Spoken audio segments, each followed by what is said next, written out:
Hi guys! Good evening! So today, i-share ko lang po yung aking ginagawa. So, ayan.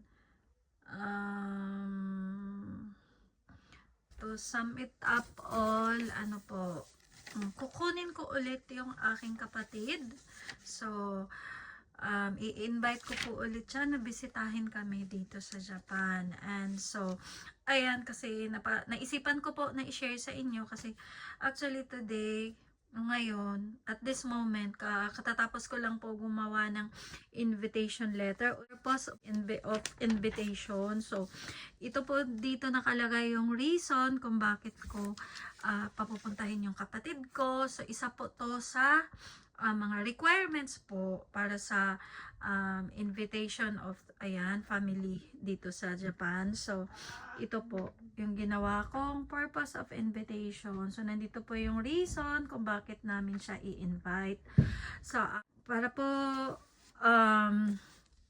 sa kaalaman ng lahat, ilang taon na rin po, mula po nung na-regular ako sa trabaho, ako na po yung nagpo-provide ng documents under my name sa relatives ko o family na ini-invite ko po papunta rito. So, mga papeles ko na po ang pinoprovide ko for the requirements. So, isa nga po yan, yung itong purpose of invitation ko or reason for my invitation. So, ayan, isa po yan. Ayan, ipakita ko lang sa inyo guys. So, ayan. Tapos yung letter of guarantee, ipiprint out nyo po to sa website po ng Japan Embassy. Meron po sila. I-search nyo lang doon. Kita nyo, i-print out nyo na lang. Tapos, pipil upan nyo po. At sa letter of guarantee nyo, bali ito yung proof na kayo yung guarantor, nakalagay dyan yung name nyo, tapos yung hangko nyo po, wag nyo kalimutan. And of course, yung letter of invitation. So, ilalagay nyo yung, ayan, purpose of invitation nyo, tapos background of invitation. Isasama rin nyo yan. All handwritten ko po, laging ginagawa yan. Tapos yung papel po na kukunin nyo sa shaksho, ito po yung nose shumisho po. Ano po yun? Tax payment certificate nyo po. So, nagpapatunay na nagbabayad talaga kayo ng tax. And toko shumisho po, yung income tax nyo po sa whole year. Ayan. Tapos, show nyo po yung resident certificate nyo. At yung pinakahuli employment.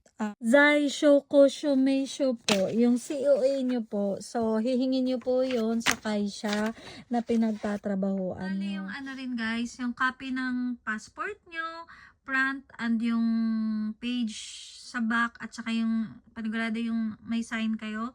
Tapos yung copy po ng alien card nyo. Importante po yon. Actually, sa mga hindi pa po nakakaalam, pwede pong kayo mag-guarantor as long as regular kayo sa work or kahit hindi, basta po ayos kayo nagbayad ng tax, mapoprovide nyo yung requirements sa mula sa shaksho po dito, pwede po. Actually, sa case ko po, nakailang tawag na po ako ng kamag-anak. Hindi ko na po kinailangan yung bank account o bank certificate.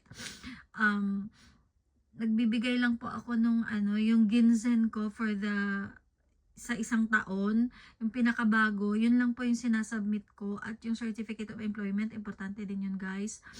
And ayun. So, yun lang po yung pinoprovide ko sa awa naman ng Diyos.